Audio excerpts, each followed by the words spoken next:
손가락을 내밀어 내 손을 보고 내 손을 내밀어 내 옆구리에 넣어보라. 그리하여 믿음 없는 자가 되지 말고 믿는 자가 되라. 너는 나를 본고로 믿느냐? 보지 못하고 믿는 자들은 복되도다.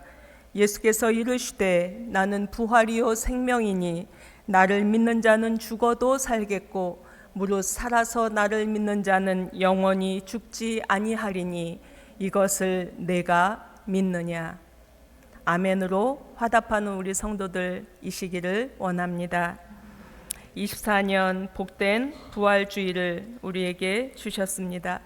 우리 마음의 창문, 믿음의 창문을 통해서 2000년 전 말씀하신 대로 십자가에 죽으시고 말씀하신 대로 사흘 만에 다시 사신 예수님, 그 부활을 마음껏 영접하는 저와 우리 성도들 되시고, 예수님께서 부활의 첫 열매가 되어 주셨으니 나도 죽음이 두렵지 않으며 죽음 넘어 부활의 소망을 주심에 마음껏 감사가 넘치는 복된 주일 되시기를 원합니다. 작년에 부활주일에 이 시간에 제가 이 단에 섰던 것 기억하실까요? 1년 만에 제가 이 시간에 말씀을 전하는 것이 너무나 감사합니다. 그때 우리 초대교회 성도들이 부활주일마다 인사했던 그 인사를 했었거든요. 오늘도 저와 함께 하도록 하겠습니다. 제가 하면 우리 성도들이 화답해 주시기 바랍니다. 예수님이 부활하셨습니다. 예수님이 부활하셨습니다. 당시에도 예수님의 부활이 아니라고, 제자들이 훔쳐간 거라고, 예수님이 십자가에 못 박히셨지만 죽지 않고 기절하신 거였다고 제자들이 극도로 슬퍼해서 예수님의 제자들이 환상을 본 것이라고, 제자들이 예수님이 부활했다는 음모를 꾸민 것이라고, 제자들은 부활에 대한 신화를 만들었다는 여러 가지 가설들이 난무했습니다. 그런데 그럼에도 불구하고 진실로 예수님이 부활하셨습니다. 예수님의 부활을 직접 보고 만나고 듣고 믿고, 이제 내가 부활을 믿었으니 부활의 증인으로 살겠습니다. 목숨을 걸고 증거하는 자들을 통해서 온 세상에 예수 그리스도의 복음이 전해졌습니다. 대표적인 말씀이 사도행전이라 생각할 수 있습니다. 사도행전 1장 말씀 속에서 초대교회 성도들의 시작을 만날 수 있습니다. 사도행전 1장 말씀은 세 단락으로 우리에게 전해 주십니다. 첫 번째 단락은 1절에서 5절까지의 말씀, 사도행전 전체의 머리말로서 예수님의 부활에 대한 메시지로 시작합니다. 예수님이 부활하신 후에 40일 동안 세상에 계시며 주를 사랑했던 많은 사람들을 만나 주셨습니다. 고린도전서 15장 6절에 의하면 예수님이 제자들, 또 가까운 여인들, 사랑했던 사람들 외에도 500여 형제들에게 나타나셨다고 바울은 전하고 있습니다.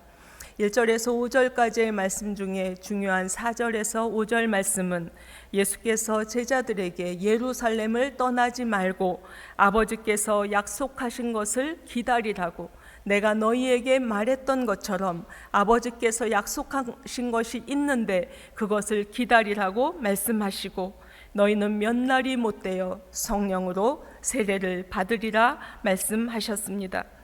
둘째 단락은 6절에서 11절까지의 말씀입니다. 예루살렘에서 1km 떨어져 있던 감람산에서 예수님이 승천하십니다. 그리고 마지막 이 땅에서의 중요한 말씀을 전하십니다. 우리가 잘 아시는 사도행전 1장 8절의 말씀입니다. 오직 성령이 너희에게 임하시면 너희가 권능을 받을 것이다. 그리고 온 유대와 예루살렘과 사마리아와 땅 끝까지 내 증인이 될 것이다. 증인, 목사님이 아침에도 말씀해 주셨는데 피 흘리기까지 증거하는 자라는 의미입니다. 성령을 받은 성도들이 이제는 목숨을 걸고 예수 그리스도의 복음을 전하는 180도 더 달라진 사람으로 변하게 될 것이다 라는 것을 말씀해 주시고 있습니다. 마지막 단락에서 오늘 우리가 만나는 말씀이 들어 있습니다. 예수님이 승천 후 감람원에서 제자들은 예루살렘으로 돌아왔습니다. 그리고 주님이 십자가 지시기 전날 제자들과 마지막 식사를 하셨을 그 다락방에 로마 군병들의 눈을 피해서 소리 없이 모여들기 시작했습니다. 그 다락방에 모인 무리의 수가 120명이나 되었다 성경은 말씀하십니다. 그들이 누구입니까? 예수님을 위하여 그동안 모든 것을 내려놓고 주님을 따랐던 사람들입니다. 나는 주님을 지극히 사랑해요 라고 고백했던 사람들입니다. 그리스도의 십자가 상에서 마음껏 목 놓아 울었던 사람들입니다. 부활하신 예수님을 배웠고 또 승천의 현장까지 예수님과 함께 하면서 주님의 길이라면 내가 따라가겠습니다. 준비가 되어 있던 자들입니다. 그래서 주님께서 예루살렘을 떠나지 말고 성령을 기다리라 말씀하셨던 그곳으로 지금 숨죽여 모여들고 있는 것입니다. 오늘 우리가 만난 말씀은 이 예루살렘 다락방에서 일어난 일을 전해 주시고 있습니다. 사람들은 예수님의 말씀을 기억했습니다.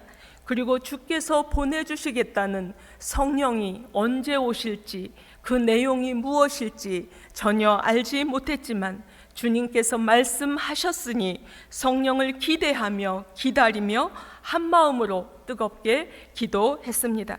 바로 그 시간에 한 사람이 일어납니다. 어부였는데 예수께서 제자로 부르셨던 사람, 앞장서서 주의 일에 솔선했기에 으뜸 제자라고 불리었던 사람, 주는 그리스도시요 살아계신 하나님의 아들입니다. 엄청난 멋진 고백을 했던 사람, 주께서 십자가 죽음을 예고하셨을 때 절대로 그런 일은 일어나서는 안 된다고 말했다가 주께 책망받았던 사람, 잡혀가시는 예수님 너무나 안타까워서 멀찍이 따라갔다가 작은 여종 앞에서 주님을 모른다고 3번이나 부인하고 통곡했던 사람, 예수님의 부활을 처음에는 잘 믿을 수 없었던 사람, 나는 고기 잡으러 옛날로 돌아갈래, 갈릴리로 돌아갔고 주께서 친히 찾아가셔서 내가 나를 사랑하느냐 물음 앞에 제가 다시 주의 제자가 되겠습니다 결심했던 사람, 승천하시는 예수님을 바라보면서 주님 염려하지 마세요. 이제는 두려움도 의심도 불신도 제게는 없습니다. 저는 주님의 든든한 제자가 되겠습니다.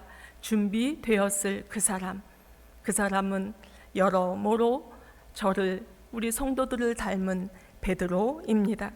그 시간에 그가 그 백문도 앞에 우뚝 섰고 그의 목소리가 울려 퍼졌습니다. 그는 먼저 예수님을 은30에 팔아넘긴 가룟 유다의 죽음, 죄에 대한 이야기로 시작하면서 시편의 말씀을 선포하고 있습니다.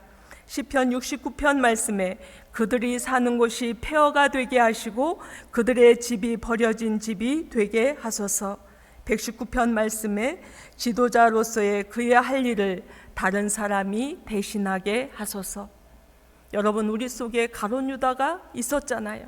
가룟 유다는 우리 속에 한 사람이었는데 그의 인생이 폐허가 되었습니다. 그러므로 이제 다른 누군가에 의해 그가 맡았던 직책을 대신 맡아야 한다고 다윗의 시를 비유하면서 가룟 유다를 대신할 새로운 직분자를 세우자고 제안하고 있습니다. 베드로의 설교는 힘이 있었고 그 많은 무리 속에 설득력이 있었습니다. 사람들은 베드로의 제안을 받아들입니다. 그래서 베드로는 이어서 가룟 유다를 대신할 제자를 뽑는 자격 조건을 제시합니다. 21절, 22절 말씀 우리 함께 봉독하겠습니다. 이러함으로 요한의 세례로부터 우리 가운데서 올려져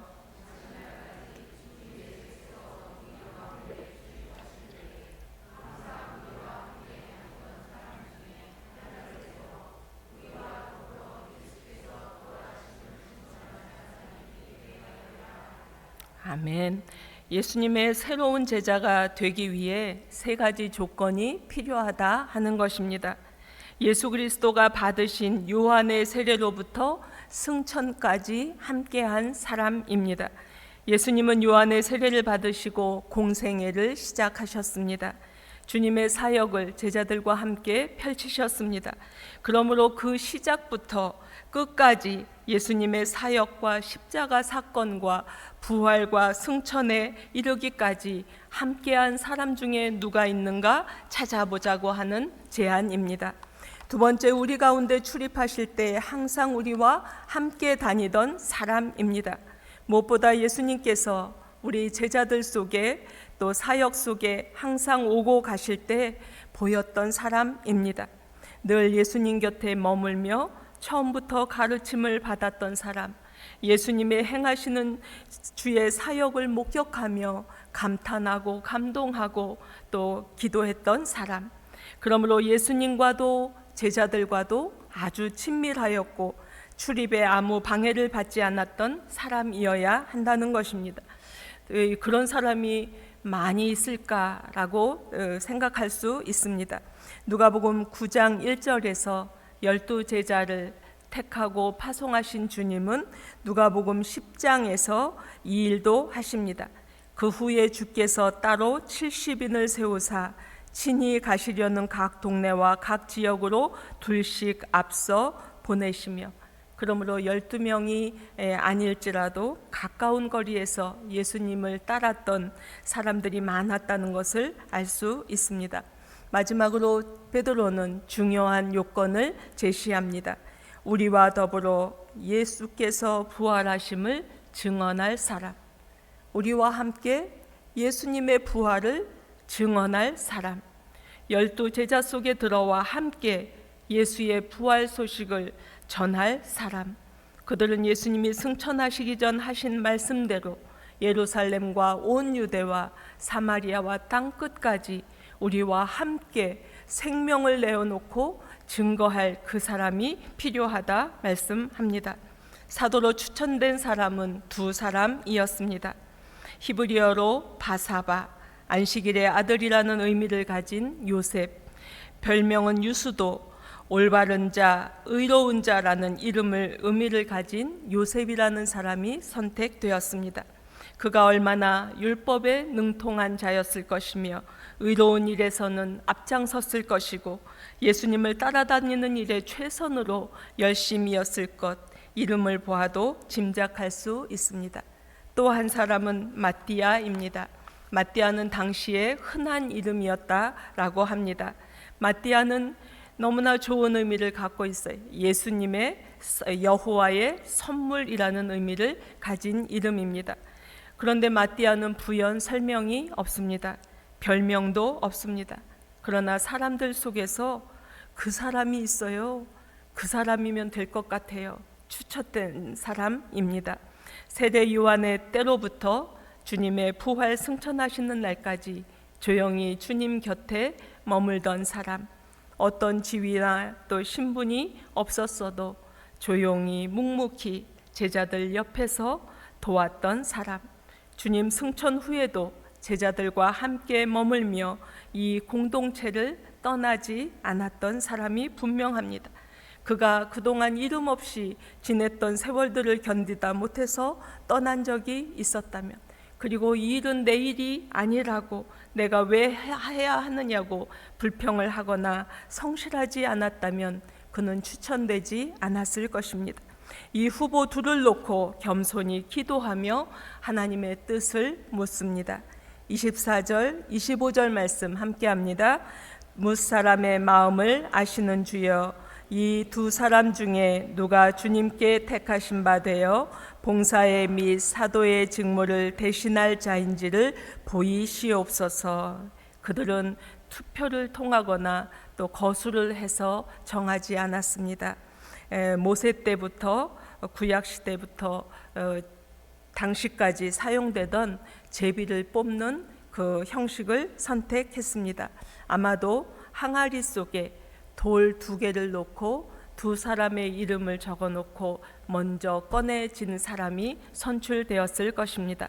그 결과 마띠아가 제자로 선택되었습니다. 그리고 많은 사람들은 마띠아의 선택을 인정했습니다. 하나님이 택한 이스라엘 공동체가 12지파로 시작된 것처럼 하나님은 이 땅에 교회를 세우기로, 또 이 땅에 세우시는 교회를 12제자에서 시작할 것이라고 선포하는 시간이었습니다. 마띠아가 이 12제자 속에 들어옴으로 사도행전의 역사가 시작됩니다. 이 시간 이후에 성령의 기다림을 속에 간절하게 그들의 기도는 멈추지 않았을 것이고, 드디어 열흘의 시간이 흘렀을 때 교회의 시작을 알리고 선택된 마띠아로 채워진 12사도들의 사역이 시작되는 성령 강림의 역사를 사도행전 2장 말씀은 자세히 증거해 주시고 있습니다. 그 다락방은 오순절에 성령 강림의 역사를 이루는 현장이 되었고 최초의 예루살렘 교회가 되었습니다. 마띠아의 행적은 사도행전에 나타나지 않습니다. 오순절이 되어 성령의 권능을 받고 예루살렘을 시작으로 온 세상으로 예수 그리스도의 부활을 증거하는 그 증인 속에 마띠아가 분명히 들어 있었음은 분명합니다. 그들이 가는 곳마다 절망 속에 있었던 사람, 또 슬픔 속에, 고통 속에, 불신 속에 있었던 사람들이 당신이 믿는 예수라면 나도 믿겠습니다. 역사들이 일어났고 슬픔에 빠졌던 백성들이 새 생명을 얻는 소망의 역사들이 일어나기 시작했습니다.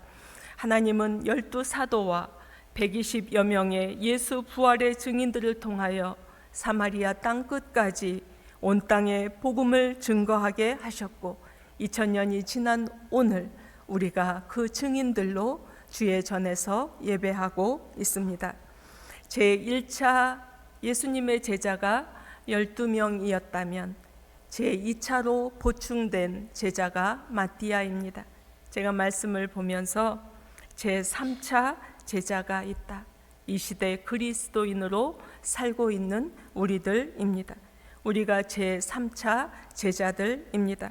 그러므로 2024년 예수 그리스도 부활하신 이 복된 부활 소식은, 예수께서 부활하심을 증거할 이 사명은 값없이 거저주신 은혜로 우리가 새 생명을 얻었고 부활의 소망을 얻은 자로, 그래서 죽음이 두렵지 않는 자로 우리에게 주시는 사명으로 말해져야 합니다. 우리가 전해야 우리의 후손들이 들을 것이고 주를 모르는 사람들이 또 알게 될 것이기 때문입니다.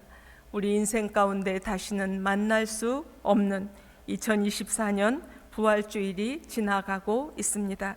오늘이 지나기 전에 우리 성도들이 마음속에 깊이 내가 평생 나의 신앙의 연수대로 부활절을 만나왔는데 나는 어떤 부활의 의미를 갖고 있는가, 또 나는 어떤 신앙인이었는가 라는 것을 되돌아보았으면 좋겠습니다. 우리는 마띠아처럼 늘 주님과 함께 동행한 삶을 살았던 성도였는가, 죽음을 이기신 주님처럼 그 죽음을 이긴 소망을, 그 신앙을 갖고 살았는가. 주께서 새 생명을 우리에게 주셨는데 나도 절망에 빠진 사람들, 슬픔에 빠진 사람들, 아픈 사람들에게 주의 소망을, 부활의 소망을 얼마나 전해 주었는가. 나를 통해 부활의 소망을 품고 살아가는 사람들이 많은가. 썩어질 세상 것 이제는 내려놓고 영생을 소망하며 나는 살아가고 있는가. 예수께서 부활하심을 증거하며 살아가고 있는가 되돌아보며 또 기도하는 이 시간이 되시기를 원합니다. 제가 예전에 우리 아이가 학교 다닐 때 이렇게 차에 앉아서 우리 아이를 기다린 적이 있어요. 그런데 저 앞에 벤치에서 여성 두 분이 이야기를 하고 있는 모습을 보았습니다. 딱 보아도 집사님이나 권사님이 지금 믿지 않는 어떤 사람에게 복음을 증거하는 그 모습으로 보인 거예요. 한 30분쯤 그렇게 열심히 이 한 분이 전하는 거예요. 와, 저분이 분명히 다음 주일에는 교회에 가겠다 제가 생각했어요. 그래서 이 두 분이 이제 헤어지려고 일어나시더라고요. 그래서 제가 이렇게 문을 열고 그 소리를 마지막 들었어요. 이번 일요일에 이 절에서 만나, 이러는 거예요. 이번 일요일에 이 절에서 만나, 내가 기다릴게, 이러면서 헤어지는 거예요. 저는 너무 큰 충격을 받았어요. 아, 불자들도 그들이 믿는 불교에 대해서 저렇게 많이 알고 있구나. 그리고 저렇게 많이 전할 이야기가 있구나. 나는 예수 믿는 사람이라고 하는데 나는 30분 동안 저렇게 예수님에 대하여 전한 적이 있는가? 더 열심을 내야겠다라고 생각한 적이 있습니다. 우리 성도들 부활주의를 맞이해서 내가 전하고 싶었던, 또 복음을 전하고 싶었던 사람들에게 내가 믿는 예수님은 이런 분이라고, 나는 오늘 너무나 기쁘다고, 나는 죽음이 두렵지 않다고, 나는 부활의 소망이 있다고, 당신도 이 기쁨을 누렸으면 좋겠다고 마음껏 이야기하실 수 있는 그리스도 복음의 또 부활의 증인이 되시기를 원합니다. 17세기 매튜헬리 목사님의 글을 만나며 성도의 사명을 새롭게 다지기를 원합니다. 보이실까요? 저와 함께 나누겠습니다. 어떤 위협을 무릅쓰고라도 온 세상에 영원한 복음을 선포하고 예수 부활을 전하는 일을 계속하십시오. 이것은 다른 사람의 일이 아니라 바로 당신의 일이라는 것을 명심하십시오. 원수들의 목표는 당신을 쓰러뜨리려는 것이 아니라 예수 그리스도의 복음을 억압하는 것입니다. 지금 뛰어나가서 사람들에게 비밀로 감추어진 복음의 진리를 모두 각 나라 언어로 전하십시오. 예수 그리스도의 복음의 진리를 충실하게 드러낼 때에 주께서 정하신 때 그 고결한 열매를 맺게 해 주실 것입니다. 아멘. 기도하시겠습니다. 거룩하신 하나님 아버지, 복된 부활주일에 우리의 마음이 기쁘게 하시고 예배하며 주의 은혜를 누리게 하시니 감사합니다. 2000년 전 로마의 압제 속에서도, 어두운 세상 속에 살면서도 부활신앙 가지고 담대히 세상에 나가 생명을 살리며 주의 복음을 전했던 믿음의 선배들처럼 우리도 더욱 강건한 부활신앙을 가지고 세상을 이기며 죽음을 이기며 생명으로 살아가게 하옵소서. 다른 사람의 생명을 위해 수고하며 이 귀한 부활의 복음을 전하기에 부지런한 열심을 허락하여 주옵소서. 저희들 연약하오니 성령께서 늘 함께하여 주옵소서. 이 한 주간도 우리 가정의 자녀들 세상의 주의 백성으로 나가 승리하게 하옵소서. 우리 가정의 기업을 지켜주시고 수고한 대로 소산을 얻게 하옵소서. 군에 가 있는 자녀들, 외국에 나가 있는 자녀들 주의 천사로 보호하여 주시고 병상의 성도들 치유하여 주시는 하나님의 은혜를 경험하는 한 주간 되게 하여 주옵소서.